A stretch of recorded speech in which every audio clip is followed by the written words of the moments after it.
สวัสดีครับกลับมาพบกับ Legend Whisker อีกเช่นเคยนะครับวันนี้ Legend Whisker มีของฝากใหม่ก็คือเจมแบบใหม่นะครับซึ่งเป็นการผนวกรวมเอาเจนที่ผมได้เคยทำไว้นะครับไม่ว่าจะเป็น Seed Dance Action Illusion นะครับหรือจะเป็นการ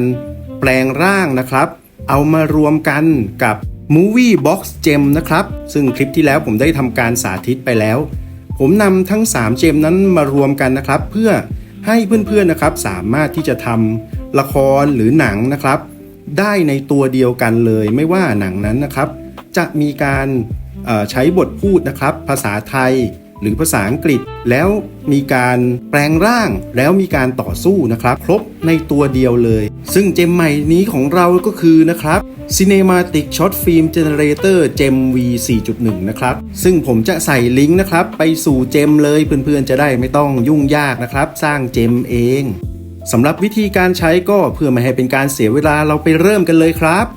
ก่อนอื่นนะครับเราก็ต้องมีเนื้อเรื่องของเราก่อนถ้าเทียบกับคลิปที่แล้วนะครับเรื่องของเรานะครับยังมีแค่นิดเดียวเองซึ่งถ้าหากเพื่อนๆเพิ่งจะเริ่มทำหนังนะครับก็เพียงใช้เนื้อเรื่องไม่กี่บรรทัดเท่านั้นเองนะครับคร่าวๆแต่ตอนนี้เนื้อเรื่องผมเยอะแล้วผมก็จะ Copy ทั้งหมดนี้นะครับไปต่อในเจมใหม่ที่เราเพิ่งได้กันมาเลยครับซึ่งเพื่อนๆที่ทำเรื่องอยู่แล้วนะครับก็สามารถ Copy เรื่องของเราไปนะครับแล้วไปวางไว้ใน Cinematic Short Film Generator Gem V4 นี้ได้เลยครับโดยฟอร์แมตที่เพื่อนๆจะเอาไปวางนะครับก็คือเราต้องแนะนำนะครับตัวละครของเราให้เจมรู้ก่อนนะครับโดยระบุชื่อนะภาษาอังกฤษภาษาไทยแล้วก็เขียนว่ารูป1นะครับรูป2คือใครนะครับรูป3คือใครอย่างนี้ไปเรื่อยๆนะครับจากนั้นก็ตามด้วยเนื้อเรื่องของเราที่ดำเนินมาถึงตอนปัจจุบันนะครับไม่ว่าจะเป็นเนื้อเรื่องที่ดำเนินมาเยอะแล้วหรือสั้นนะครับจากนั้นนะครับเราก็ทำการแอดรูปภาพเข้าไปโดยเครื่องหมายบวกนี้นะครับตามลำดับของตัวละครที่เราใส่ไว้ตอนแรกนะครับอย่างกรณีนี้ก็นักสืบแว้นรูป1ผมก็กด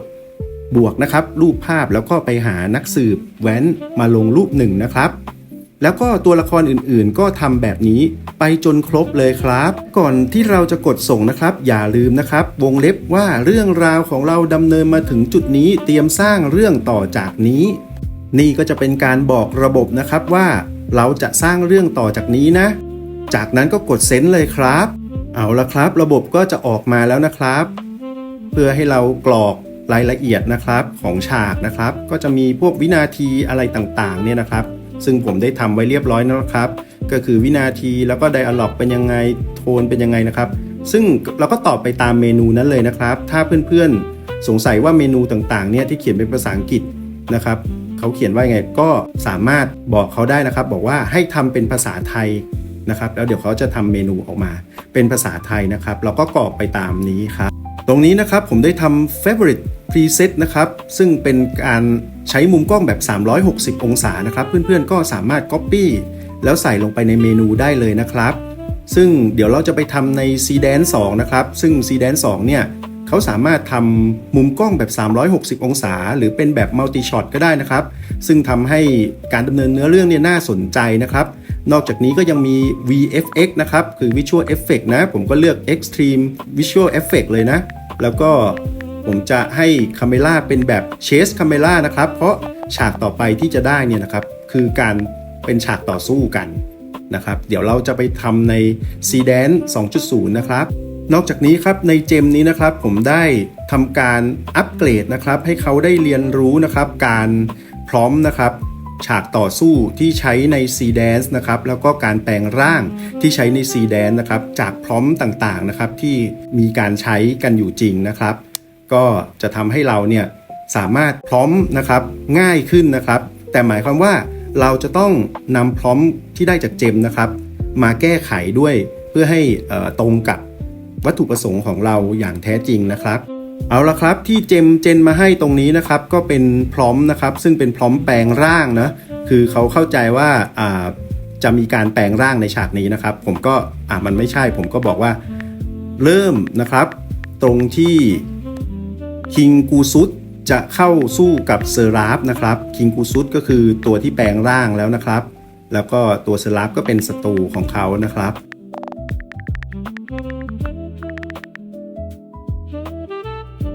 เอาละครับได้แล้วครับก็ออกมา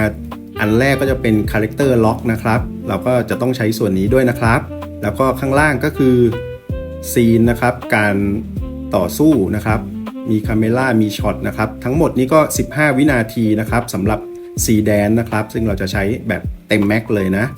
แล้วตรงนี้แหละครับที่เราจะต้องมาแก้นะครับเพื่อนๆอาจจะบอกว่าอุ้ยไม่ไหวภาษาอังกฤษนะครับก็ไม่เป็นไรนะครับเราก็แค่เขียนว่าช่วยทำให้เป็นภาษาไทย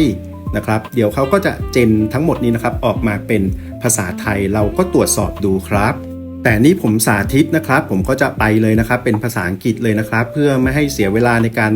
แปลกลับไปกลับมานะครับผมจะก๊อปอันนี้ไปนะครับแล้วไปวางไว้ในโน้ตครับสิ่งที่เราจะต้องตรวจนะครับนอกจากมุมกล้องว่าเราชอบหรือเปล่าก็คือเรื่องความรุนแรงนะครับอย่างกรณีเนี้ยผมเห็นละ Dark Liquid Vampire Blood นะโอ้กระฉูดอะไรเงี้ยนะเราลบไปดีกว่านะครับคือมันไม่ผ่านสีแดงแน่นอนนะครับแล้วมันก็อาจจะไวโอเลนต์เกินไปอย่างนี้นะครับก็ตัดทิ้งไปนะครับอะไรที่เราไม่ต้องการนะครับแว้นนี่ผมไม่ต้องการในฉากนี้เลยนะเพราะเป็นฉากต่อสู้กันก็หลักๆนะครับก็ในนี้ก็จะมีหมดแล้วนะครับทั้งมุมกล้องเริ่มต้นนะครับมุมกล้องจบนะครับแล้วก็ใครทำอะไรที่ไหน VFX Audio นะครับมี Insert Shot แต่ถ้าเพื่อนๆอยากจะแก้ไขเนี่ยก็ใช้หลักการว่าใครทำอะไรที่ไหนนะครับก็เช่นKing Good นะครับวิ่งไปอย่างรวดเร็วแล้ววิ่งไปไหนก็วิ่งไปที่เซอร์ลาฟนะครับคู่ต่อสู้ของเขาอะไรแบบนี้นะครับแล้วก็ตามหัวข้อนี้นะครับก็คือถ้าเพื่อนๆจะแก้ตรงไหนก็ไล่ไปตามหัวข้อเลยนะครับว่าเป็น Camera หรือว่าจะเป็นตัว Action VFX Audio นะครับ Close Up Insert นะครับอะไรก็ตามนะครับเพื่อนๆก็แก้เรียงไปตามหัวข้อนี้นะครับถ้าต้องการจะแก้ไขนะ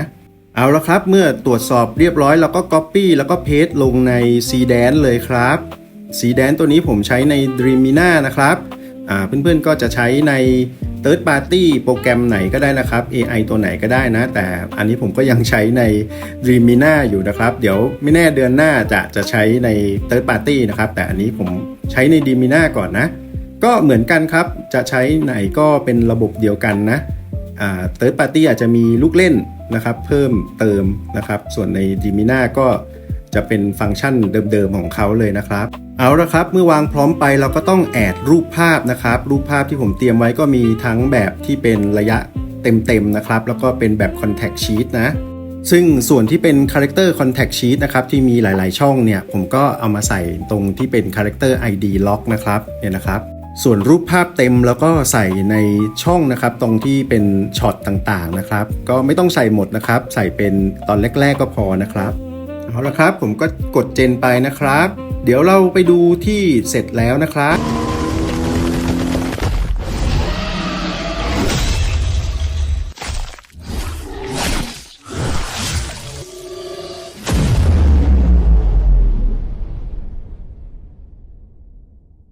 เป็นยังไงกันบ้างครับและนอกจากนี้นะครับเรายังสามารถใช้กรอกนะครับเพื่อเสริมบทที่เป็นบทพูดนะครับภาษาไทยนะครับหรือจะภาษาอังกฤษก็ได้นะครับกรอกก็ทำได้ดีมากๆในแง่ของการแสดงแบบบทพูดนะครับ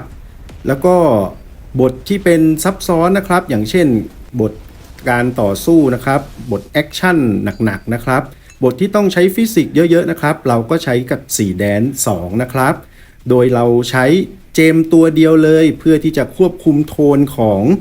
หนังของเรานะครับให้เป็นไปในทิศทางเดียวกันเป็นโทนเดียวกันเป็นเนื้อเดียวกันเลยนะครับโดยที่เราดูไม่ออกเลยนะครับว่า